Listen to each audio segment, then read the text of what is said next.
Imaginez un crime si froid, si étrange, si irréel, qu'il choque 2 pays entiers. Imaginez maintenant le suspect en fuite, se déformant le visage pour éviter d'être reconnu, et il ne s'agit pas seulement de changer de coiffure. Le gars s'est mutilé, il a enlevé un grain de beauté, il s'est coupé la lèvre, il s'est recousu le nez, façon chirurgie esthétique de chez Wish. Et tout ça à cause d'une professeure britannique de 22 ans qui vivait le rêve de s'installer à Tokyo et qui a vu ce rêve se transformer en un cauchemar impossible à décrire avec des mots.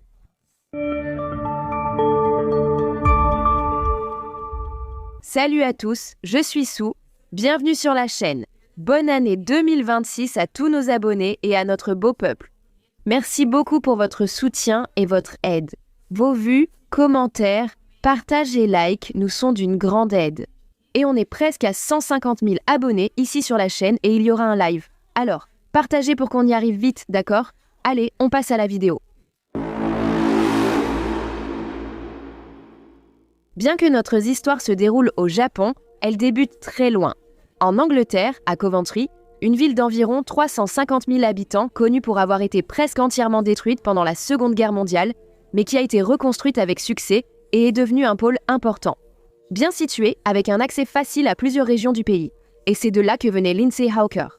Lindsay, née le 30 décembre 1984, était la fille de Bill et Julia. Elle a grandi heureuse avec ses 2 sœurs, Louise et Lisa. Elle avait de nombreux amis et était très appréciée à l'école comme en activité extrascolaire. Elle a obtenu son diplôme en biologie à l'université de Leeds avec d'excellentes notes et s'est démarquée comme l'une des leaders de sa promotion. Cette personne que vous voyez et pensez, cette fille ira loin. Mais avant sa vie d'adulte, de travailler et payer des factures, elle a fait tout cela, ce qui est très courant chez les jeunes en Angleterre. Pour ceux qui l'ignorent, même si je vis aujourd'hui en Australie, j'ai vécu 10 ans en Nouvelle-Zélande. Ces colonies britanniques partagent une culture proche de celle de l'Angleterre. J'ai toujours trouvé intéressant que de nombreux jeunes, après leurs études à l'école ou à l'université, prennent souvent une année pour vivre une expérience internationale.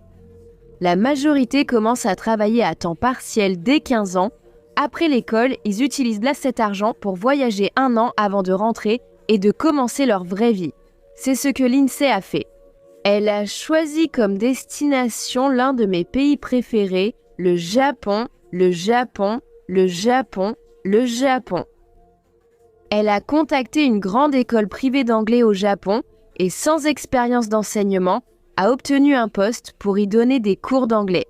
Ainsi, elle s'est retrouvée à Tokyo, une ville fascinante, très peuplée, mêlant style traditionnel japonais et vie moderne animée. Elle est allée vivre dans le quartier de Shiba parce que c'était moins cher, surtout que la vie à Tokyo est vraiment chère, n'est-ce pas? Elle a partagé l'appartement avec 2 autres enseignantes et les 3 sont vite devenues amies. Elle était heureuse avec ses nouvelles expériences, elle était enthousiaste, elle parlait avec sa famille, avec ses amis, avec son petit ami qu'elle avait laissé là-bas au Royaume-Uni, toujours en contact. Quoi ma belle? Max, viens ici, tu veux voir? Salut tout le monde, on va dire bonjour. Eh bien, tu es tout mouillé.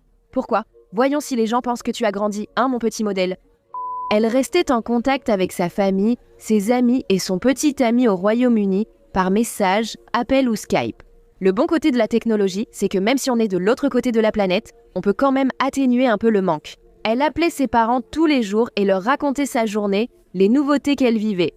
Elle a même décrit Tokyo comme étant sûre, même plus sûre que le Royaume-Uni, et qu'elle se sentait très à l'aise de marcher dans les rues, même tard le soir. Des mots qui hanteront plus tard la famille. Parce qu'en mars, Max... Je ne sais pas, ce chien est fou, qu'est-ce que tu fais? Assieds-toi correctement, sois sage. Max, allez, non, non, non, ça ne va pas, non, Max, non. Parce qu'en mars 2007, après le travail, Lindsay rentrait en train et est descendue à la gare de Shiba pour aller déverrouiller son vélo qu'elle avait laissé garer. Un matin, alors qu'elle ouvrait l'antivol, un homme est arrivé discrètement, l'a tapoté et a dit « Tu es ma professeure d'anglais ». Elle a eu très peur. Après avoir failli mourir de peur, elle se ressaisit et regarde bien l'homme. Elle avait une excellente mémoire et connaissait très bien le visage de ses élèves. Alors elle répond « Non monsieur, je ne suis pas votre professeur ». Mais l'homme ne s'arrête pas, il insiste. « D'accord, allez, base, c'est bon, tu as déjà fait ta participation ? Allez, allez, allez, allez, allez, non, au revoir tout le monde ». Mais l'homme ne s'arrête pas, affirmant avoir été son élève et tentant de poursuivre la conversation. Pendant que la pauvre Lizzie est complètement désespérée, Essayant de détacher son vélo, elle finit par réussir et continue à esquiver la conversation, disant qu'il se trompe, etc. Lizzie monte sur son vélo et tente de partir. À ce moment-là, j'appellerai déjà ma mère, mon père, la police, Batman, la National Aeronautics and Space Administration, parce que quand elle commence à pédaler, elle regarde par-dessus son épaule et l'homme commence à marcher rapidement derrière elle. Elle commence à accélérer et le fou se met à courir comme ça. Usain Bolt. Derrière, la région a beaucoup de ruelles étroites et de virages, donc elle ne parvient pas à semer l'homme. Elle pédalait aussi vite que possible, mais l'homme la poursuivait toujours, ô mon peuple. Arrivée devant son immeuble, elle croyait l'avoir semé. Dès qu'elle descend de son vélo, l'homme apparaît, essoufflé. Vous pensez, puis il se présente. Tatsuya Ishihashi. Désolé, les gens, mon japonais, il n'est pas au point. Le gars a couru un marathon derrière elle et il veut encore se présenter comme si c'était la chose la plus normale du monde. Il insiste sur le fait qu'elle était sa professeure. Mais il change vite de sujet et dit qu'il veut faire un voyage et qu'il aimerait prendre des cours particuliers d'anglais.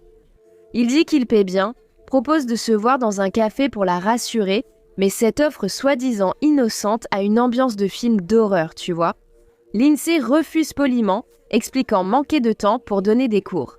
Avant de partir, il demande « Tu peux me donner un verre d'eau dans ton appartement ?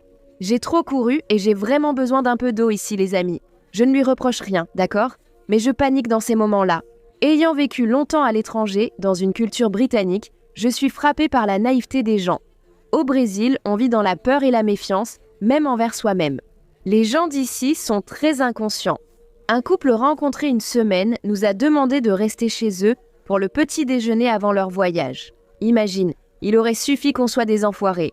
On aurait pu tout leur voler, ils ont laissé toutes leurs affaires de valeur. Tu te rends compte ? Pour revenir au sujet, bien qu'elle soit mal à l'aise, elle le laisse entrer. Tatsu insiste encore pour le cours et maintenant il propose un montant encore plus précis, 32 $ de l'heure, soit environ 180 traits. Bien qu'elle puisse gagner un peu plus d'argent et que cela l'aide avec le coût de la vie élevé à Tokyo, elle accepte. Ils conviennent donc de fixer un cours et un café quelques jours plus tard. Avant cela, il sort un papier et un crayon de sa poche et commence à griffonner. Quelques minutes passent, Lindsay attend, gênée et impatiente que ce type parte, jusqu'à ce qu'il lui donne un dessin d'elle avec son nom et numéro. Un truc étrange. Mais qui était cet homme ? Tatsuya Ishihashi, 28 ans, habitait la même région que Lindsay et venait d'une famille aisée. Sa mère était dentiste et son père chirurgien. Il est très courant dans la culture japonaise que les parents mettent la pression sur leurs enfants pour qu'ils réussissent, surtout lorsqu'ils viennent d'une famille aisée. Il voulait devenir médecin comme son père, mais n'a pas réussi à entrer en faculté de médecine. Ses parents l'ont forcé à faire des études universitaires et il a obtenu un diplôme d'horticulture à l'université de Chiba en 2005. Après cela, il n'a pas travaillé ni voulu travailler. Ses parents lui ont offert un appartement 3 pièces et une allocation mensuelle d'environ 1 000 $, soit 5 000 riels. Qui d'autre voudrait ça ? Pour ceux qui le connaissaient, il était perçu comme un grand solitaire. Malheureusement, le Japon connaît une épidémie de solitude. Principalement des hommes vivant isolés, sans interaction sociale, restant dans leurs appartements ou sortant sans parler à personne. Membre du groupe, il était vu comme un excentrique reclus et avait déjà eu des démêlés avec la police, notamment arrêté pour avoir agressé une femme lors d'une tentative de vol. Pendant la tentative, ses parents sont intervenus et ont fini par donner de l'argent à la femme pour qu'elle retire sa plainte. Un autre cas étrange, c'est qu'à l'époque où il était à l'université, il a reçu un avertissement écrit de l'université à cause du harcèlement qu'il faisait subir à certaines étudiantes. Ah, et un détail étrange qui prendra sens plus tard. Ces dernières années, il était obsédé par l'entretien de son corps.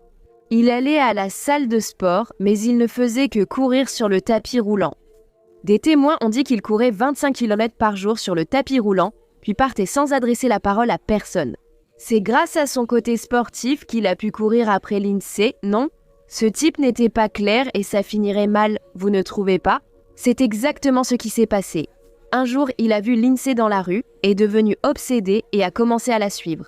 Selon la police, il l'observait depuis des mois, suivait sa routine, a découvert qu'elle travaillait dans une école d'anglais et s'en est servi pour l'aborder.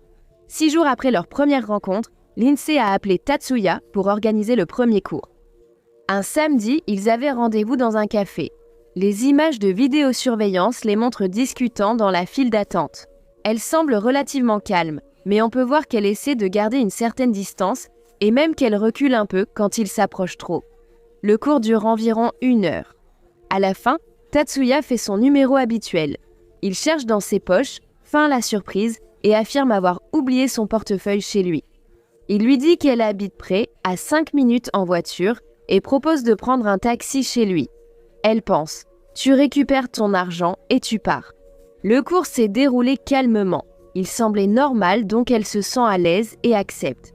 Ils prennent un taxi et partent. Arrivé devant l'immeuble de Tatsuya, Lindsay demande au chauffeur d'attendre, le temps de récupérer quelque chose rapidement. Le chauffeur de taxi dit d'accord et attend, mais après avoir patienté longtemps en bas, il se dit « Bon, elle a dû changer d'avis, non ?» Alors il démarre la voiture et s'en va. Personne n'aurait imaginé que ce chauffeur serait le dernier à voir Lindsay vivante. Ce week-end-là, Lindsay n'est pas rentrée ou ses amis ne l'ont pas vue à l'appartement. Tout allait bien, Lindsay, jeune, aurait pu sortir ou avoir des plans le week-end. Elle n'a pas dormi chez elle, puis le lundi, elle n'est pas venue, ni au travail. Ses collègues s'inquiètent et essaient d'avertir la police, mais la police commet sa première erreur. Ils n'ont pas pris la disparition au sérieux, n'ont pas enregistré la plainte et ont abandonné. Le lendemain, elle n'est toujours pas venue travailler. C'est alors que l'école d'anglais a contacté les parents de Lindsay en Angleterre pour leur annoncer la disparition de leur fille. Imaginez recevoir un tel appel. Les parents étaient désespérés.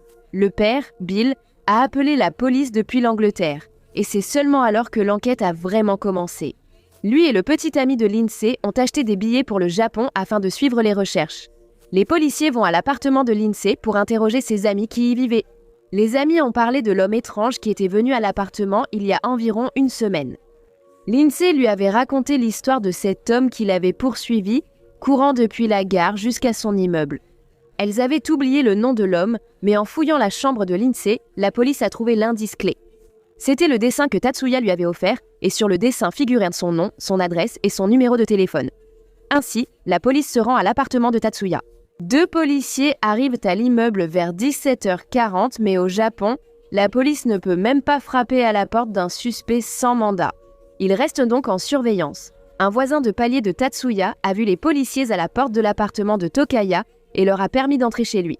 Les policiers sont allés jusqu'au balcon et ont regardé à l'intérieur du balcon de Tatsuya et ont remarqué quelque chose d'étrange. Bien que toutes les lumières de l'appartement soient éteintes, les policiers ont vu des mouvements à l'intérieur. Les policiers ont aussi remarqué que la baignoire avait été déplacée sur le balcon et recouverte de quelque chose. Pendant l'enquête, les policiers ont découvert le casier judiciaire de Tatsuya et en raison de son passé violent, ont appelé du renfort. 9 policiers encerclaient l'appartement, les ascenseurs, les escaliers et la sortie de l'immeuble. Et là, dans un moment digne d'un scénario de film, Tatsuya ouvre la porte avec un sac à dos et il sursaute en se retrouvant face à face avec les policiers. Mais là-bas au Japon, un pays très sûr qui n'a pas l'habitude de faire face à la violence, les policiers n'ont même pas d'armes et sont aussi très polis. Alors, ils saluent Tatsuya, qui leur répond tranquillement. Ils demandent à entrer pour vérifier la plainte de disparition et Tatsuya accepte sans problème. Il se dirige vers la porte comme pour l'ouvrir aux policiers, puis soudain il les bouscule et s'enfuit en courant dans le couloir. Tu vois le truc. Un policier l'attrape par le sac à dos, qu'il abandonne avant de continuer à courir. Il dévale les escaliers en bousculant les policiers sur son passage, et on ignore comment. Mais l'homme a rejoint la rue, et grâce à son entraînement de marathonien, il a couru dans la ville et semé les policiers. Incroyable, 9 policiers et il passe devant tous. Après ce fiasco, les policiers sont entrés et d'abord, ils n'ont rien remarqué de spécial. Seulement l'appartement d'un homme solitaire passionné de mangas violents et de jeux vidéo. Sur le balcon, la police trouve la baignoire remplie d'un mélange de sable, de terre et de compost. Il y avait quelques fleurs plantées et d'autres en pot, qui seraient probablement plantées dans la baignoire aussi. Au centre du jardin, les policiers voient quelque chose d'étrange. Une main émerge près des plantes, c'est celle de Lindsay. Ils ont découvert son corps nu, mains et pieds liés, bâillonnés, avec des marques d'agression. Elle avait plusieurs ecchymoses du côté gauche du visage, indiquant qu'elle avait reçu plusieurs coups de poing, ainsi que des ecchymoses dans le dos, ce qui montrait qu'elle était tombée et s'était cognée contre les meubles. Une chose était sûre, Lindsay s'est battue jusqu'au bout. Ses parents ont dit qu'elle pratiquait les arts martiaux et était assez grande. Peut-être que la gravité de ses ecchymoses montrait qu'elle s'était beaucoup battue, mais elle a perdu contre l'homme, plus fort. Voici maintenant l'un des détails les plus troublants. Ses cheveux ont été rasés à la lame. De plus, la police a retrouvé ses cheveux dans un sac et plusieurs perruques dans l'appartement. Une théorie suggère que Tatsuya aurait tué Lindsay pour ses cheveux, qu'il était peut-être un homosexuel refoulé ou aimait se travestir en drag queen. Je ne sais pas, tu vois. Les policiers ont aussi conclu qu'il avait décidé d'utiliser la baignoire comme une sorte de jardin pour cacher son corps, parce qu'il pensait qu'il serait impossible de sortir en transportant Lindsay sans être vu par un voisin. Il a utilisé ses connaissances en botanique acquises à l'université, acheté de la terre et mélangé un agent chimique pour accélérer la décomposition organique. Donc, il allait planter des fleurs, et ces fleurs allaient finir par utiliser le corps de Lindsay comme nourriture pour pousser.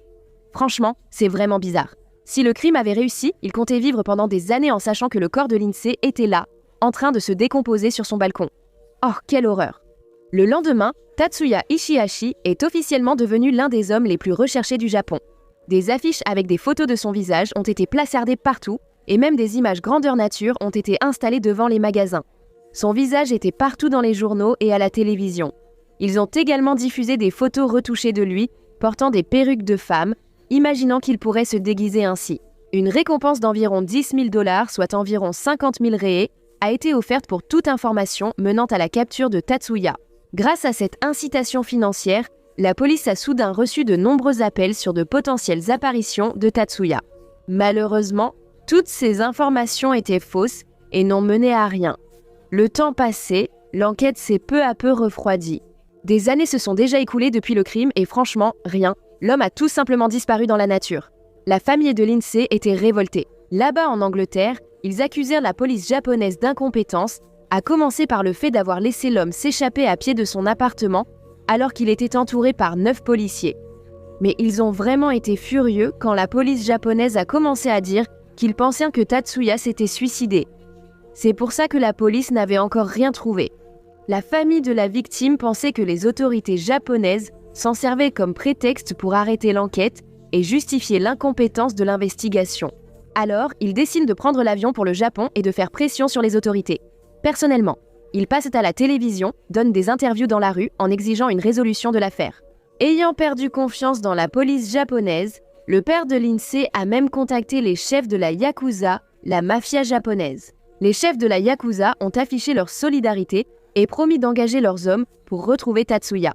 Mais ils ont prévenu que s'ils trouvaient Tatsuya, ils ne le remettraient pas aux autorités. Ils régleraient le problème sur place. Si vous voyez ce que je veux dire, n'est-ce pas, mes amis? Bill a compris et accepté. Il voulait surtout que Tatsuya disparaisse et soit assis sur les genoux du diable. Et vous, qu'en pensez-vous? Moi, je ne juge pas. Je ne sais pas si je pourrais faire pareil si cela touchait ma famille. Préférez-vous qu'il soit arrêté et réhabilité ou que la Yakuza s'en charge? Dites-le moi en commentaire. Mais même avec toute la police japonaise à ses trousses, tous les médias diffusant constamment sa photo et maintenant même la Yakuza le recherchant, l'homme a disparu de la circulation. Selon les témoignages, il a voyagé dans plusieurs régions du Japon, dormi dans des bunkers abandonnés de la Seconde Guerre mondiale et vécu sur une île inhabitée. Et là-bas, il a traversé de nombreuses difficultés, car il a dû vivre de la chasse aux animaux et des fruits qu'il parvenait à trouver sur l'île. Mais alors, tu me demandes comment il a réussi à vivre dans plusieurs villes pendant 2 ans et demi? Quand il a vu sa photo affichée partout où il passait, il a paniqué. Même s'il marchait dans la rue, lunettes de soleil, capuche, manteau, tête baissée et masque médical. Il savait qu'un jour, quelqu'un finirait par le reconnaître et découvrir ce qu'il avait fait. Il a donc décidé de se faire une chirurgie plastique maison sur le visage. Regarde, il a enlevé ses grains de beauté avec un cutter, puis il s'est coupé une partie de la lèvre avec des ciseaux pour l'affiner. Mais la douleur était tellement forte qu'il n'a pas réussi à tout couper d'un coup. Alors il a abandonné, il est resté avec la moitié de la lèvre pendante et n'a fini de couper le reste que le lendemain. Il a aussi utilisé du fil et une aiguille pour tenter d'affiner son nez en l'attachant. Regarde comme c'est bizarre, même si ça n'a pas vraiment marché pour changer sa tête, il a réussi à se déguiser. Oui, mais il était dans une paranoïa folle à l'idée de se faire attraper. Il a conclu qu'il ne changerait son visage qu'avec une chirurgie esthétique réalisée par un vrai médecin. Alors, il a obtenu de faux papiers au nom d'un homme déjà décédé, et comme ça, il a trouvé un travail sur des chantiers. Pendant plusieurs mois, il économisait chaque centime pour enfin pouvoir se faire opérer, et il a réussi. Il a finalement trouvé un médecin qui ne l'a pas reconnu et a accepté l'opération. Comme vous le voyez, il a beaucoup changé, n'est-ce pas? Mais Tatsu a fait une grosse erreur qui a stoppé sa fuite. Regardez bien, vous allez comprendre. C'est parce que la police a commencé à envisager l'hypothèse qu'il aurait pu subir une chirurgie esthétique pour changer son visage. Ils ont diffusé cette théorie à la télévision et dans les médias, demandant l'aide du public et des informations éventuelles. Le médecin qui avait opéré Tatsu a vu le reportage à la télévision et a vérifié ses dossiers. Et l'erreur que Tatsu a commise, c'est qu'il a permis au médecin de prendre ces fameuses photos avant-après, que les chirurgiens plastiques font toujours comme ça. Il a réalisé qu'il avait opéré un fugitif et, pour empirer la situation de Tatsu, a informé la police en envoyant la photo de son nouveau visage. N'est-ce pas? Immédiatement, les médias ont commencé à diffuser le portrait actualisé du meurtrier. Tatsu a raconté que, lorsqu'il a vu les photos de son nouveau visage affichées sur des avis de recherche dans toute la ville, il a paniqué.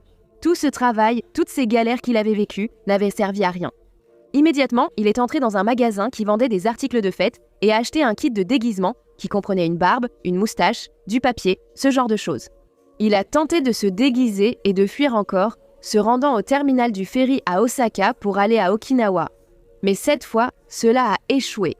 Le 10 novembre 2009, au terminal du ferry d'Osaka, un employé l'a reconnu et a alerté la police, provoquant un remue-ménage.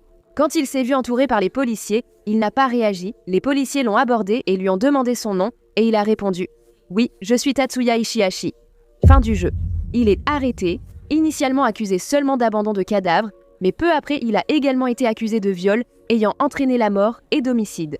Il est resté détenu jusqu'au procès du 4 juillet 2011, où il a reconnu avoir attiré Lindsay chez lui et s'être imposé à elle. Je ne sais pas si vous me comprenez. Finalement, il l'a tuée, affirmant que c'était un accident. Il a expliqué qu'elle se débattait et criait, l'obligeant à la frapper pour la faire taire.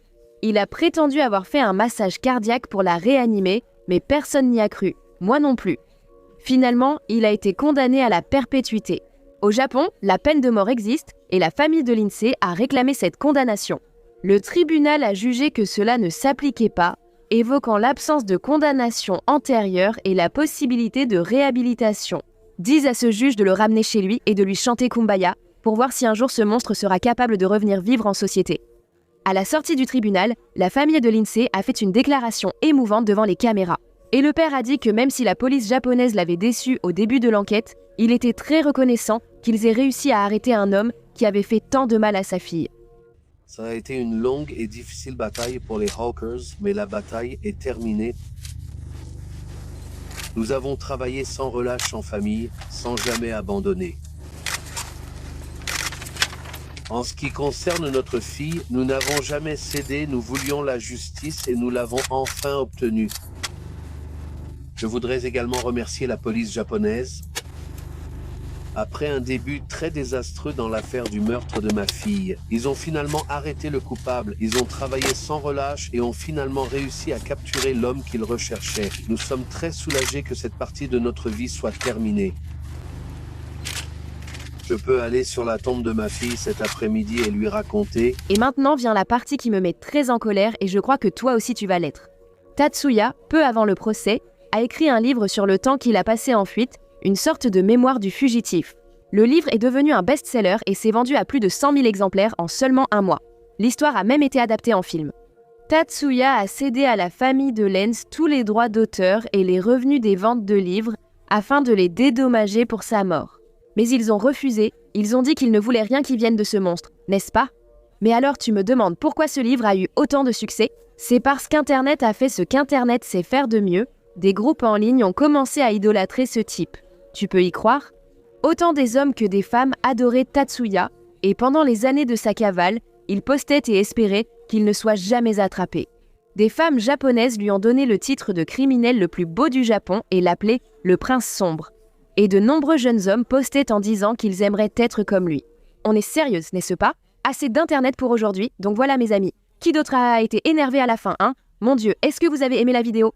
Profitez-en, likez, commentez votre avis et partagez avec le peuple du Japon et tous. Restez connectés pour la prochaine vidéo. Enfin, on a pu enregistrer, mon Dieu,